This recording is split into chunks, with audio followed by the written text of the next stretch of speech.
Middleweight bout, Punahele, Soriano coming in at minus 250 against Dustin. Stoltzfus sitting at plus 200. Over under 1.5 rounds, minus 145 for the over, plus 115 for the under. Dustin Stoltzfus, you see there, 1-4 in his last 5, 2-3 in his last 5 for Soriano. Coming into this one, he's a minus 250 favorite. It's not the biggest favorite, but he is a sizable favorite. Stoltzfus UFC run has not been good. His only win is to Dwight Grant, who was like 38 years old at the time. And that was just one that is just super low level. And then you're coming in here against Punahele, who, I mean, there's been some promise. He came into the UFC, fairly young in his professional career.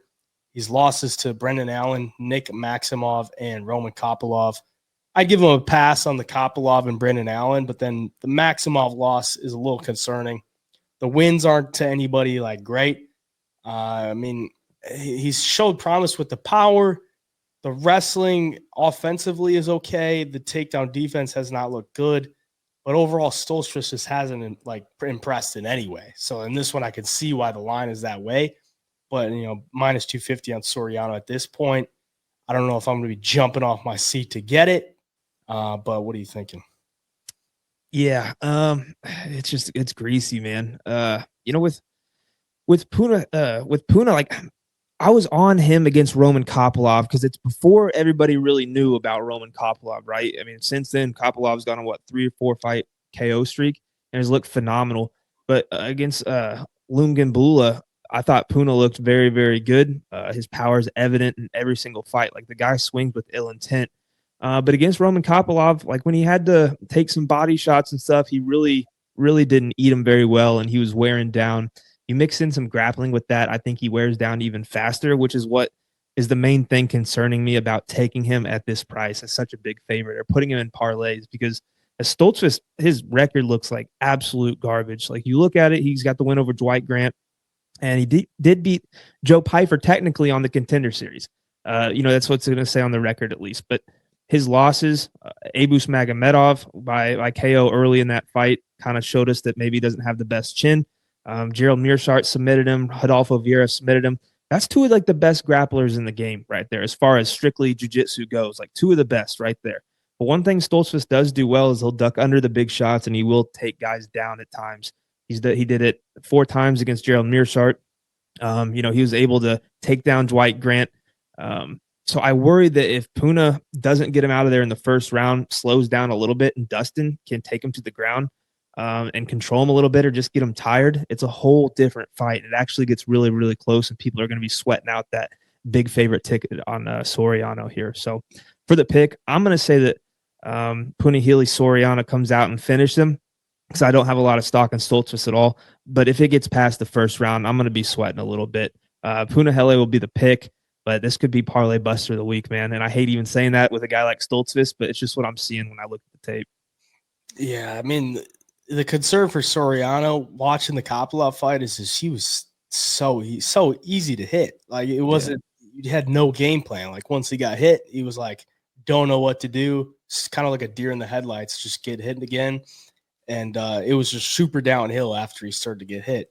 The thing is, I don't think Stoltzfus is be able to come in here and do anything that Kopylov was able to do. Right.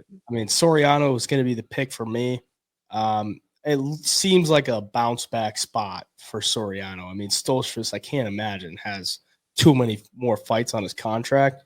And Soriano's young enough, and young enough in his career where he could, make a bounce back and look for something. But, maybe both guys are contracts are on the line or jobs are on the line. So Soriano will be the pick for me. We can move on. Lightweight bout, Joaquim Silva coming in at minus 320 against Clay Guida, sitting at plus 245. Over under 2.5 rounds, minus 115 for the over, minus 115 for the under. The 41-year-old Clay Guida still doing the damn thing. You see the record there. A wealth of professional experience. Silva 2-3 in his last 5. Guida is also 2-3 in his last 5. It's an interesting fight. You see the wide line there. We all know Clay Guida is always game as an underdog, but in this one, he's 41. We saw his last fight against Rafa Garcia. You could tell the age was there. You could really tell because Rafa Garcia is more of a takedown guy, does have some good stand-up, but Rafa Garcia landed 141 significant strikes on Clay Guida. There was just no answer for the boxing of Garcia. And Clay Guida, 0 for 3 on takedowns, couldn't get anything going there. It just wasn't a good performance for him. Kind of got beat up. And for his opponent, Joaquim Silva, coming off the loss to Sarukian, it was, I mean, I would say it's probably like a bright side for him. I mean, he got dominated in the first round, but he was able to crack him in the second and then get finished in the third. But I mean, he was like a plus 800 underdog in that one. Big underdog. Nobody expected him to win, but at least he had some moments in that one. His UFC career has been up and down. I mean, he's taken losses to Ricky Glenn, Nasrat, Hack Paras, Vince Pichel. And then he's got a couple wins on his record. Jesse Ronson most recently, and then a win over Jared Gordon that ages pretty decently back in 2018. So heavy-handed Joaquim Silva going up against Clay Guida, who's just a junkyard dog, mostly known for his wrestling. Interesting matchup, wide line. What do you got on this one? Yeah, this one just seems simple to me. Clay Guida, 42 years old, or is going to be turning 42, I think, a week after this fight, against Silva, who's just dangerous at all times. And having a 42-year-old who, kind of just disregards the power of his opponents and just marches forward and gets into these wars with guys.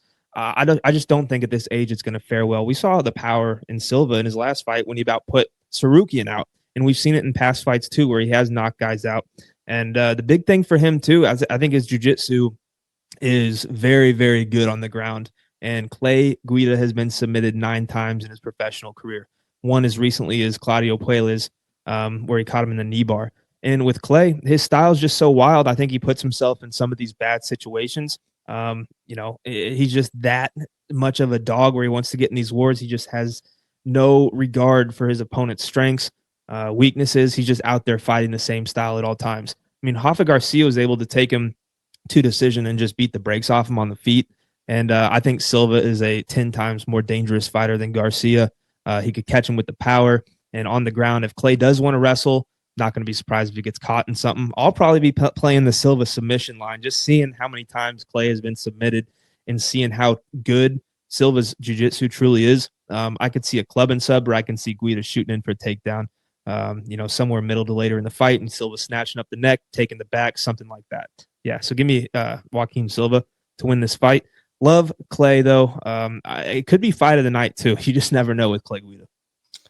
Yeah, the concerning thing for me is Silva has been knocked out, 3 times in his UFC career. So if you're betting chalk, it's never like a good thing to have a guy that could get knocked out at any moment. Clay Guida doesn't have the heaviest of hands. On the Clay Guida side, in 61 professional fights, he's only been knocked out twice. So, I mean, the guy has a chin on him. And both those knockouts came in the 3rd round. So they're not like, getting cold cocked in the 1st round or anything like that. He's taken some damage. So Joaquim Silva, he's heavy-handed early for sure. I think he should get this thing done as long as he, sticks to a game plan, doesn't get into some weird, Clay Guida type of fight where it's going his way. So I think Joaquim Silva gets the win here. He'll be the pick for me.